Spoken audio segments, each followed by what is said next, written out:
Hey y'all, so it is Jasmine Crockett, and by now I'm sure you have heard the good news.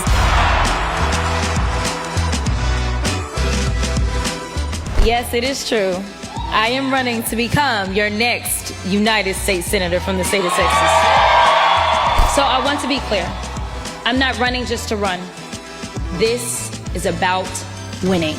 Well, I'm done with politics as usual. I'm done with going along to get along, and it gets us nowhere. I'm done watching rural hospitals and public schools close their doors. I'm done watching parents be afraid to send their kids to school or the mall or the movies because Republicans have flooded our streets with guns. I'm done with the senators sitting around doing nothing while Trump takes your hard-earned money, skims your Social Security, slashes Medicare, and gives tax breaks to billionaires. I'm done. I'm done watching the American dream on life support while Trump tries to pull the plug. The gloves have been off, and now I'm jumping into the ring. I'm asking for your support to be the next United States Senator from the greatest state of Texas. When Texas turns blue, it won't be because of any one candidate, but because of each and every one of you doing your part. Together, we will send a signal to the entire nation.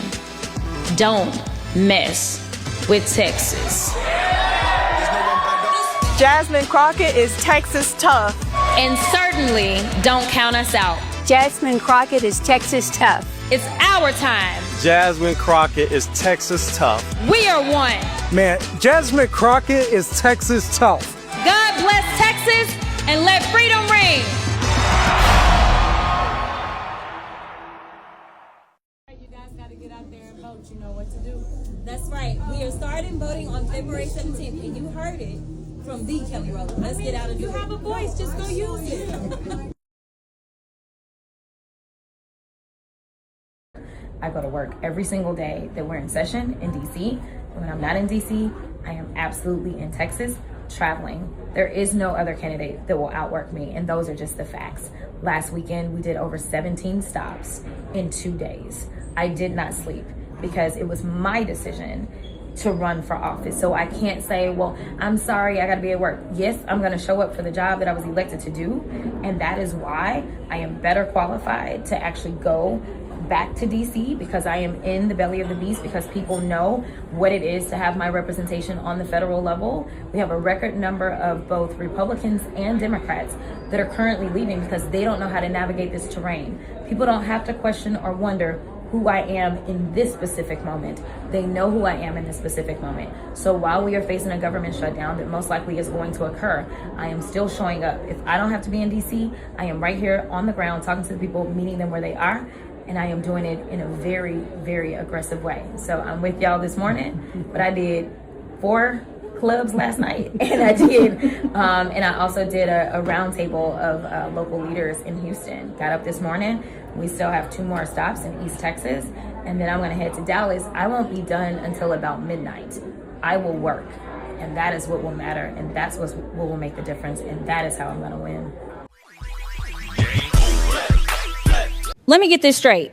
The same folks who told us Florida was locked down, deep red, untouchable territory are now whispering in hallways like somebody just pulled the fire alarm and they don't know where the smoke is coming from. I thought everything was perfect. I thought the economy was the best ever. I thought immigration was totally under control. I thought we were winning so much, we were getting tired of winning. But now I'm hearing about panic. I'm hearing about message discipline. I'm hearing about emergency meetings and polling memos flying around like somebody just realized the math isn't mathing. You don't need a Manhattan Project to fix a messaging problem. You need policies that don't fall apart the second working families open their grocery receipts. You need leadership that doesn't spike the ball on a 5-yard gain and then fumble at the 1-yard line. Florida was supposed to be the crown jewel, the proof, the permanent victory lap. And yet, here we are. See, what happens when you govern by grievance is eventually the grievances run out of villains and start landing on your own doorstep. When you promise economic miracles and people still feel squeezed, when you shout about strength but can't explain rising costs, when you turn every issue into a culture war but skip the kitchen table realities, folks start asking questions. Real questions. Like, why is my insurance through the roof? Why are my wages flat? Why does every storm feel like a political press conference instead of a preparedness plan? You can't brand your way out of that. You can't meme your way out of that. And you definitely can't yell your way out of that. I'm told some strategists are saying the president needs to become George Patton. Really? Last I checked, we weren't fighting a world war.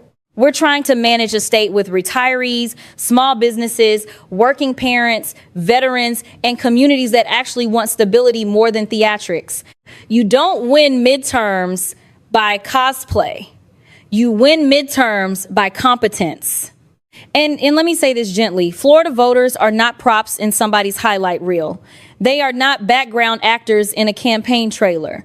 They are real people dealing with real bills and real storms and real uncertainty. If the political machine suddenly realizes that Florida might not be a sure thing, maybe that's not a catastrophe. Maybe that's accountability knocking at the door. Because when you tell people everything is amazing while they're stretching every dollar, eventually the applause fades. When you promise order but deliver chaos, eventually even loyal supporters start asking whether the noise is worth it. And here's the part that really gets me. The same crowd that laughed at every warning sign is now shocked that voters might be restless. Restless isn't radical. Restless is what happens when people expect results and don't see them.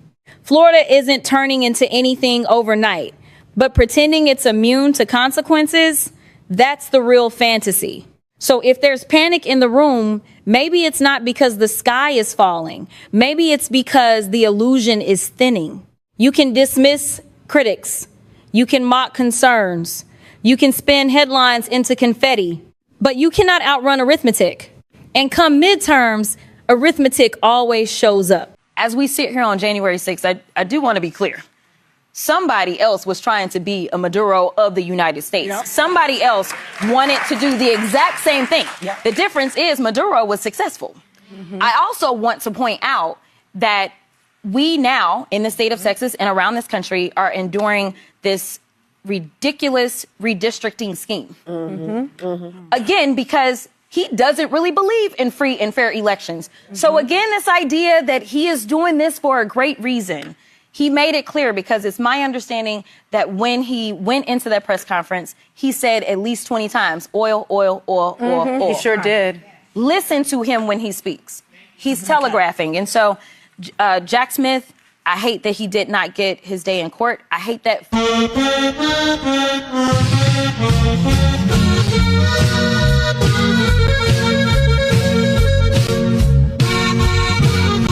Latinos, let's stand up. Let's do this.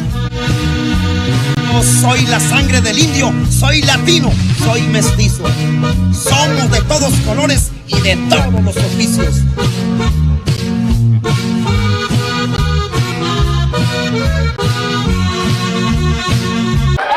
Every time there's a cleanup on aisle 9, they seem to come and find a Democrat to do it, and then they get amnesia, okay?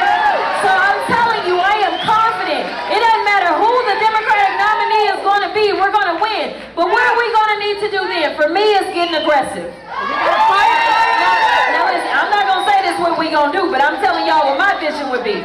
Number one, this Supreme Court is corrupt. So again, serving on the Judiciary Committee, there are bills that we have put into place.